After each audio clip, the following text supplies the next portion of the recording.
কিছু খেজুর আপনার কিনে নিয়ে চামড়া থলিতে করে ইয়াসরিবে চলে গিয়েছেন মসজিদ নববী। তখন মসজিদ নববীটা ছিল খেজুর পাতার তৈরি করা, খেজুর পাতা। এখন তো দেখছেন কত সুন্দর ঘেরা, কত সুন্দর মসজিদ নববী। সালমান রাদিয়াল্লাহু তাআলা আনহু গিয়ে দেখছেন আমার নবী, আপনার নবী সাল্লাল্লাহু আলাইহি ওয়াসাল্লাম আছেন, সম্মুখে নিয়ে গেছেন খেজুরগুলো। খেজুরগুলো নিয়ে যাওয়ার পর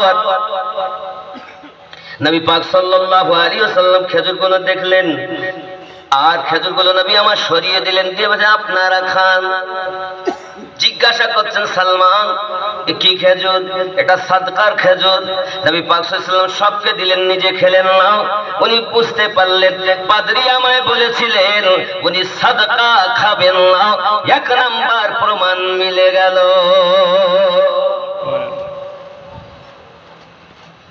পাইলে নিরালায় গো নবী